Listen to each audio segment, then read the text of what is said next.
Em meio ao vasto território do Rio Grande do Sul, encontra-se um município de grande valor histórico e cultural, Barra do Guarita. A 419 quilômetros da capital, Porto Alegre, Barra do Guarita está localizado no extremo noroeste do Rio Grande do Sul, em confluência com o Rio Guarita e o Rio Uruguai, e faz divisa com Santa Catarina. Barra do Guarita conta com 3.161 habitantes, de acordo com dados do IBGE de 2022. O município de Barra do Guarita se orgulha pela sua população acolhedora e resiliente. Esse documentário busca explorar a rica história e experiências que moldaram Barra do Guarita.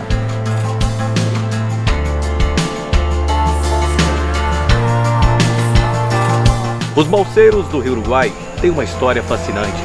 Eles eram os responsáveis pelo transporte de madeiras, descendo o Rio Uruguai. Os balseiros comemoravam quando a enchente vinha, pois era hora de colocar as balsas no rio. Eles eram os únicos a percorrer o rio nessas condições. Essa atividade, hoje extinta, marcou profundamente a vida de muitos colonizadores de Barra do Guarita, marcando, de certa forma, o desenvolvimento e o progresso dessa grande região. Oba viva veio a enchente, o Uruguai transbordou, vai dar serviço pra gente. Em 36 nós viemos morar na Barra do Guarita, que fazem 80 anos que estamos na Barra do Guarita. Ajudei a emancipar Três Passos, Tenente Portela e Barra do Guarita. E nós pertencíamos para Palmeira ainda, primeiramente. Então eu passei praticamente 4 municípios residindo no mesmo local.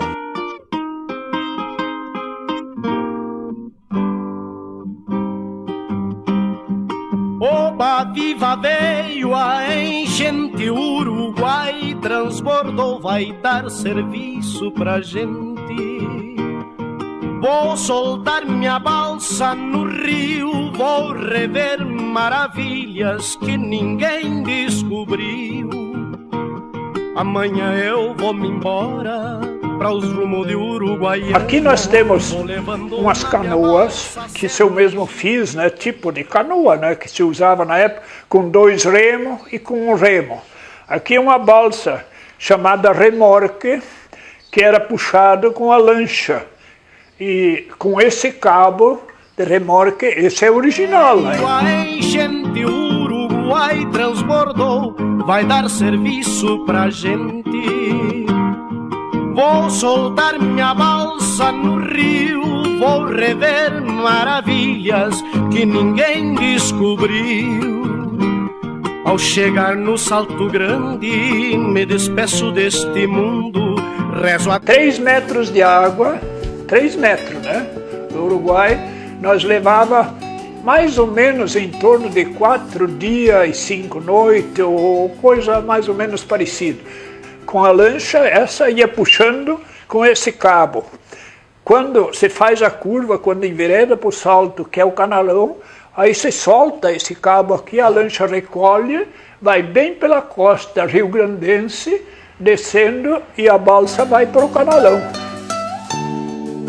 O sujeito chegava em casa de volta sofrendo, porque sofria frio, chuva, cerração, sono, tudo que era de ruim sofria. Chega em casa, se tinha outra balsa aí, já queria embarcar e voltar de novo. Já tinha vontade de viajar outra vez, porque ele dava.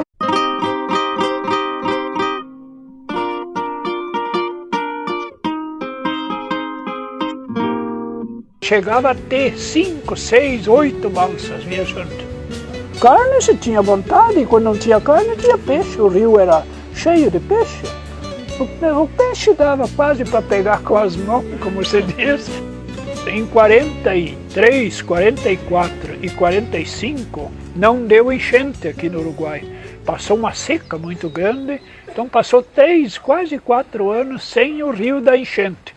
As balsas eram quase tudo podre, estava cheio esses rios, Pipiri, o Macaco, tudo cheio de balsa pronta para viajar. Não podiam viajar porque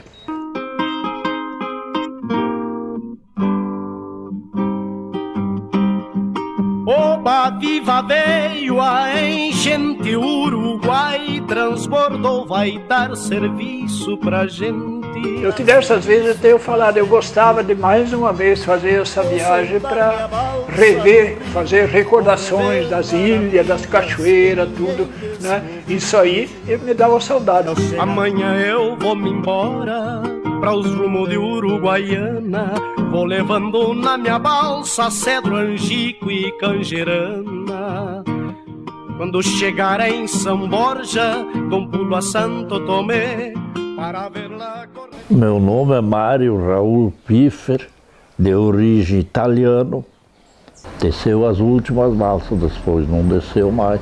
Inclusive foi feito duas ali no Remanso, ali embaixo foi construído duas balsas e uma ali no campo do Chafrito.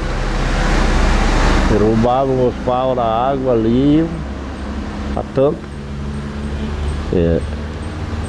Foi feito balsa. Gente em cima, né? Inclusive alguma tinha lancha, uma lanchinha pequena para manobrar a balsa, não, as outras tudo era a ramuque. Atrás dela ela tinha uns remão grandes. Tudo remava do lado só, ela virava a ponta, né? Para equilibrar ela. Mas as madeiras atadas uma na outra, né?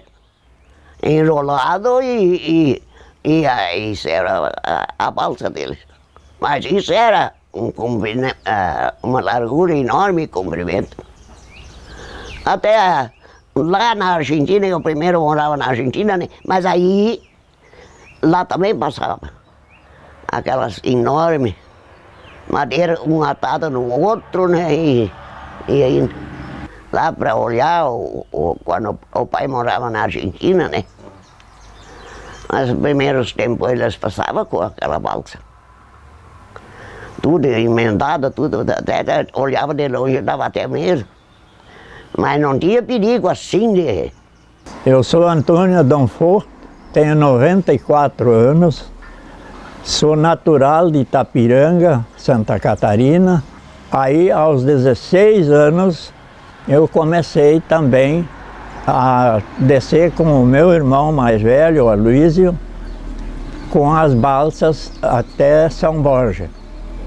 E fui 6 vezes com ele e sempre fomos bem, sabendo que o Salto do Yucumã era o grande vilão desse tempo das balsas. Mas as balsas foram uma ideia muito inteligente, valeu a pena transportar essas madeiras. Para começar esse serviço das balsas, os empresários do Brasil descobriram que na Argentina eles tinham uma lei muito severa sobre a desmatação. E aí então foi uma equipe de empresários que trabalhavam com esse tipo de madeira, né? E fizeram um negócio.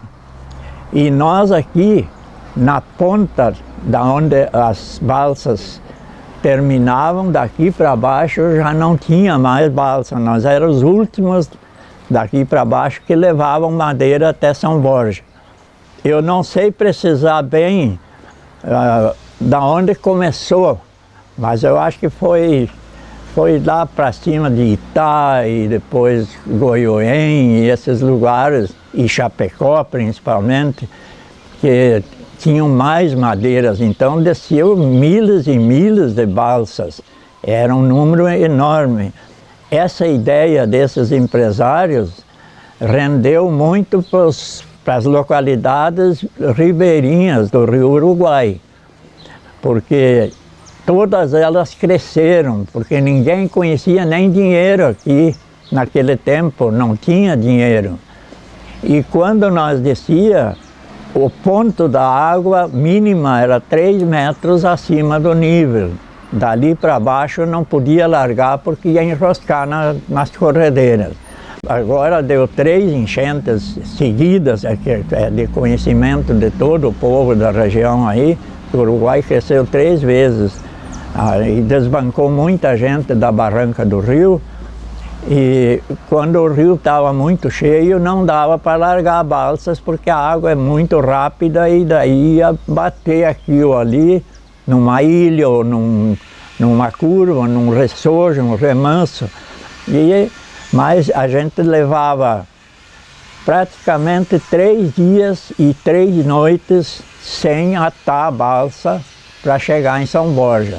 Muito perigo, o salto eu já falei que era o vilão, mas tinha outros problemas, muitas ilhas no meio do rio que a gente tinha que defender, e assim, então, alguns balseiros às vezes perdiam um pouco de madeira, mas no geral foi uma ideia muito legal, porque aí, quando nós chegávamos em São Borja, nós só entregava a balsa para o patrão e nós já só recebia o dinheirinho e vinha embora. Era bem legal, naquela época dava para mais ou menos fazer o valor de um salário mínimo que a gente trazia. Tinha meses que se fazia 2 viagens às vezes. Em 3 dias a gente ia e em 3 dias também voltava. Vinha de lancha, subia o salto. E quando baixava muito ainda tinha um areador, que eles chamam de areador, é um lugar onde tinha que subir a lancha arrastando ela com a muque de todo abraço, como se diz, né? Então era uma dificuldade bastante grande com o rio baixo. Eu sou Adriano Forte, 87 anos. Quando eu vim do quartel, aí foi o último ano das balsas. Daí não deu mais tempo. Meu irmão, e o Antônio, o Alvício, os primos, eles fizeram as viagens, né, até São Borja de balsa. Muitos voltavam de novo com a lancha por água e o outro, daí o Alvício tinha um caminhão, um reboque, daí ele carregava as lanchas lá em São Borja, entregava lá em Iraí. Ele trazia, mas muitos vinham por água, né? Naquela época dava dinheiro. O perigo até hoje em dia também tem perigo, né? Porque se caso vira uma canoa ou uma lancha, uma coisa ou outra, né? Que tinha aquele trabalho ali. Mas aí logo começou a progredir os locais de onde saíam as balsas e quem levava para... E os outros peões que que estavam a pé, como se diz, esses vinham de trem. Isso foi durante a Segunda Guerra Mundial, foi mais ou menos, começou acho que em 38, 39, acho 38, por aí começou e terminou a guerra lá terminou em 45, mas as balsas foram até perto do ano 60. Os primeiros moradores de Barra do Guarita enfrentaram uma série de desafios ao estabelecer suas vidas na região. O terreno acidentado e a vegetação fechada tornavam a viagem e o transporte de mercadorias extremamente difíceis. O lugar era isolado com poucas rotas de acesso e sem infraestrutura de comunicação. Apesar desses desafios, os primeiros moradores de Barra do Guarita aprenderam a viver em harmonia com a natureza, adaptando-se ao clima e aprendendo a cultivar culturas locais. Sou Francisca Piffer da Luz. Cheguei com 6 anos aqui, era só mato com a minha família, com meu pai, 9 irmãos, se criamos todo aqui no redor. No meio do mato a estrada era feita a braço. Aí a igreja recém tinha sido preparada para uns de Portela, uma igrejinha qualquer, mas muito boa, ensinou a educação bastante. As escolas eram dadas dentro na igreja. Estudei pouco, não deu, os pais botavam a trabalhar, não era estudar. Daí meu pai começou, nós tinha, aqui era do Grimensor, essa morada. Daí meu pai quis comprar dele porque era a única terra que tinha título. O resto era só direito. Daí nós começamos, o pai derrubava mato e nós amontoar e queimar para fazer lavoura, para comer. Daí nós não passamos miséria, porque o pai tinha deixado um recurso para trás, ia buscar lá onde nós morávamos para nos sustentar a família, até que nós colhia para poder comer. E a minha mãe era muito trabalhadeira, já trouxe bastante galinha, coisa arada de comida que me ajudou bastante aquilo. E depois daí achamos esse vizinho que ia de caretinha para Portela, lá me trazia mantência para comer, mas de caretinha de cavalo. Então eu me criei aqui desde guri, desde piá, né? Fui 3 anos no colégio Itapiranga de canoa, não tinha embarcação, a barca trabalhava 2 ou 3 vezes por dia, né? Aí nós íamos no colégio de canoa, de manhã voltava para meio-dia, né? Então, 3 anos.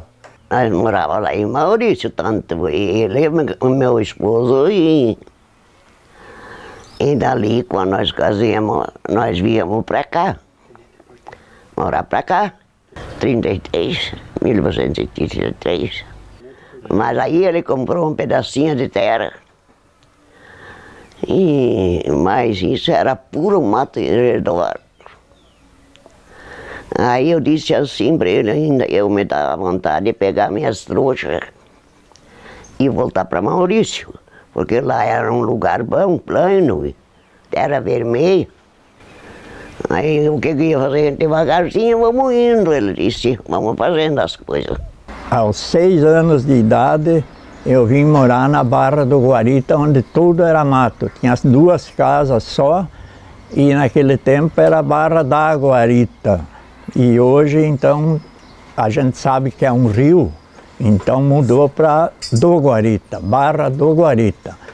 Que na época, o sal, por exemplo, hoje vai no mercado, pega 1 quilo ou 2. Naquela época era bolsa de 30 quilos. Erva, você trazia um saco de estopa com erva, você ia pegar 1 quilo, era embrulhada no papel, era tudo coisa solta, tinha balança ali. O quilo de erva, o quilo de sal, o que fosse, né? Massa não existia. Eu não me lembro, me criei comendo massa que a finada mãe fazia na mesa. Mas daí tinha um armazenzinho do seu Alvício ali, que tinha bastante quilo. Ou senão Vista Gaúcho, tinha os Braucos. Me lembro até do finado velho, Braucos, que era tinha armazém, lá também tinha o que comer. Mas o que comer, o principal era o sal, a farinha de trigo, farinha de milho a gente tinha no moinho, levava o milho e briqueava. Arroz era socado no pilão. A Barra da Guarita tinha poucos moradores naquela época, 2 ou 3 moradores. Depois daí foi crescendo, foi aumentando o pessoal, né? Nós tínhamos, ele tocava gaita e aí passava um com chapéu para dar uns trocos pro gaiteiro. Eu cantava. Abre a porta, a janela, venha ver quem é que eu sou. Era o único que tinha gaita por aí para tocar. É o mesmo ano que cheguemos, continuou, depois a tempo, daí começou a entrar algum carro, daí veio patrola, fiz estrada, mas levou muitos anos, só não me lembro que era, né? Daí eu completei, eu era uma das que dirigia a igreja desde criança, eu sempre fui pronta, o pai deixava. E a minha mãe era muito trabalhadeira, ela não deixava o pai enfrentar os filhos, era ela que me enfrentava na roça. Só quando era serviço brabo que era o pai. E daí fomos se criando, os mais velhos foram casando, eu também casei, mas fiquei aqui. E a vida era pesada, a gente não tinha, era nada. Só mesmo a comida se trabalhasse. Aqui era só trabalhar e se o senhor tivesse uma doença, até que existisse o poder que o governo pagava, vender o último terneiro para se curar. porque senão não tinha, a pessoa moria. E moria muita gente aqui de sair criança. Então aqui eu era no centro, meu pai era muito dado. As pessoas que passassem aqui, tivessem uma mulher com a criança no colo, o senhor me dá a menina para ajudar a mulher a levar o nenê? Sim, prontamente, ela vai, é a Tiesca que vai. Lá eu ia, nós descia aqui a pé, costeando o remanso, que a gente chegava no hospital da cintura aqui para baixo, o senhor não via se era roupa ou era terra. De pique, no pique, sabe? Levar em Itapiranga. A pé, sem recurso. Não tinha. Isso não tinha carro, não tinha nada, nada, nada. Aqui só tinha um bolichozinho de cachaça. Esse tinha. E meu pai morava no Alambique. Nós trabalhávamos com rapadura, melado, cachaça, né? 58. Eu fui para o quartel, daí quando eu voltei, o pai já morava aqui. Trabalhei um tempo na lavoura, e daí eu vi que não dava certo, não dava que chega, né? Daí me registrei como pescador. E daí pesquei 7 anos. Nós não fazíamos outra coisa que só pescar. Nós fizemos 8 viagens de canoa até o Salto Yucumã, a Muque, né? Aí quando eles descobriram que ele tinha gaita e tocava gaita, eles avisavam quando tinha um aniversário, uma coisa, aí nós ia. Pois é, tocar e cantar. Depois quando melhorou um pouquinho, mas isso demorou, né? Aí ele conseguiu comprar uma gaiota e uma junta de boi. Aí nós íamos como daqui até Tiradentes, com a gaiota e a junta de boi. Saía de manhã e voltava de tardezinha. Agora para nós era uma coisa boa, né? Fomos trabalhando, nós não tinha nada. Nós compramos umas galinhas, um frango. Aí começou ele a lavrar e eu de atrás cortando as moitas. Ali quando chegava perto de meio-dia eu tinha que ir para casa para fazer almoço, cortar passo para os boi. O processo de emancipação de Barra do Guarita é um marco importante na história do município. Antes de se tornar um município independente, Barra do Guarita era um distrito criado em 1963 e subordinado ao município de Tenente Portela. A mudança ocorreu em 20 de março de 1992, quando Barra do Guarita foi elevada à categoria de município. Desde então, Barra do Guarita tem se esforçado para desenvolver e melhorar suas infraestruturas e serviços, sempre com o objetivo de melhorar a qualidade de vida de seus habitantes. Olha, a ideia surgiu assim até meia fria, porque nós, a nossa vilazinha do tempo, daqueles tempos, nós tínhamos, indústria não tinha, e comércio também era tudo mais fraco. Mas graças a Deus que a gente soube que alguns deputados e senadores começaram a fazer uma campanha para que essa região da costa do Uruguai fossem desenvolvidas também uma vez. E aí então começou as emancipações, como Pinheirinho do Vale, como Derrubadas, Barra, aí para cima. Então todas essas localidades foram progredindo, porque só as balsas traziam dinheiro para dar uma força para isso aí. E aí então nós conseguimos um deputado, mas conseguimos com muita graça, a Deus que a gente tem que pedir, conseguimos e hoje estamos vivendo, tá? Mas eu sempre gostei, porque aqui sou religioso, nós temos agora a Santa lá em cima também, vamos fazer umas festas bonitas e eu sempre tive misturado em coral, no tempo de professor era eu, Testa de Ferro, que tinha que sempre planejar as festas dos navegantes. Eu acho que eu tenho que dizer o seguinte, que nós temos que sempre trabalhar unidos, como nós estamos. Eu fico muito contente que vocês vieram aqui trazer essa minha reportagem para que essas coisas antigas não fiquem no esquecimento.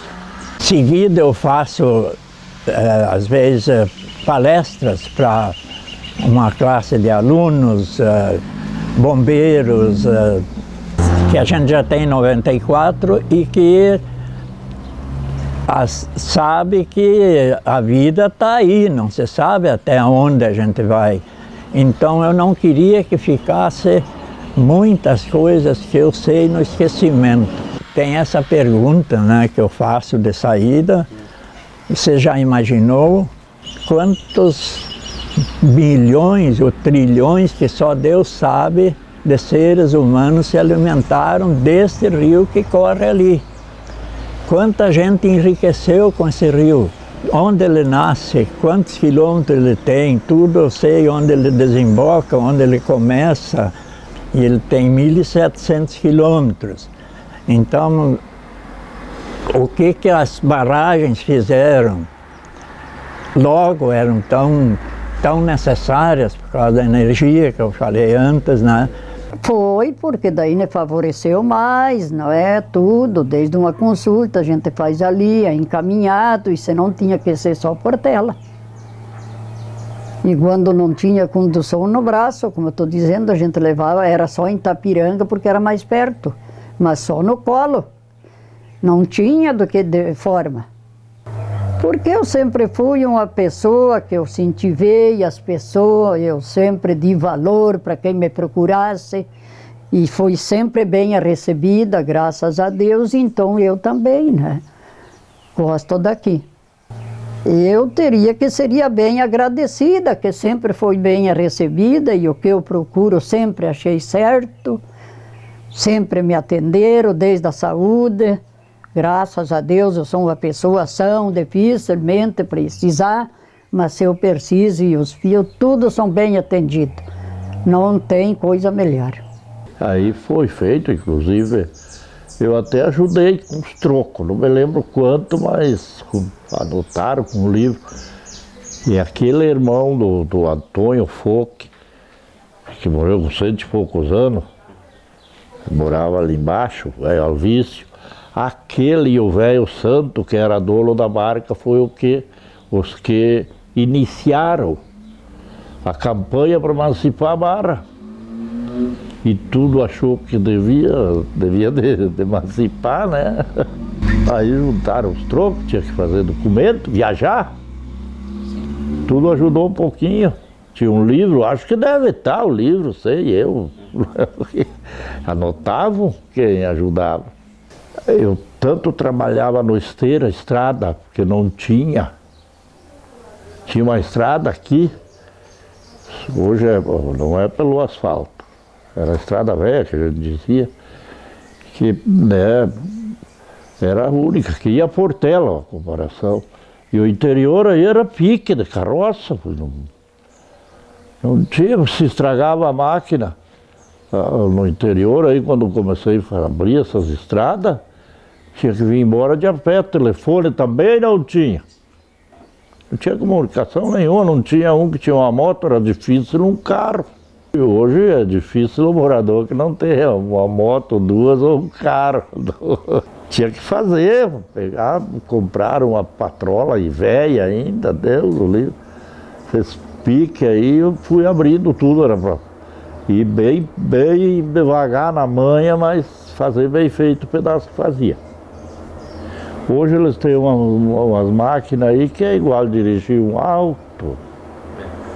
Naquela época era muito difícil trabalhar com as máquinas velhas, Deus o livre. Bem melhor. E bonita a nossa cidade, assim. Tem muita coisa para fazer. Mas isso aí não fazem tudo, não. Mas está bem organizada a nossa cidade. Eu me lembro, foi seu Alvício, o velho Santo Estão tudo falecido agora. Eles fizeram a comissão, a emancipação, né? Até agora tá bom. Nós temos todo o apoio, né, do remédio, uma coisa da prefeitura, tudo bem. Barra do Guarita é um testemunho do espírito humano e da capacidade de prosperar contra todas as adversidades. As belezas naturais de Barra do Guarita, desde suas paisagens deslumbrantes até a rica biodiversidade, são lembrete constante de nossa conexão com a natureza e a importância de preservar esses tesouros para gerações futuras. A história de Barra do Guarita é uma história de resistência, crescimento e comunidade. É uma história que continua a ser escrita a cada dia pelos habitantes deste município encantador. Que a história de Barra do Guarita inspire todos nós a valorizar nosso passado, celebrar nosso presente e olhar com esperança para o futuro.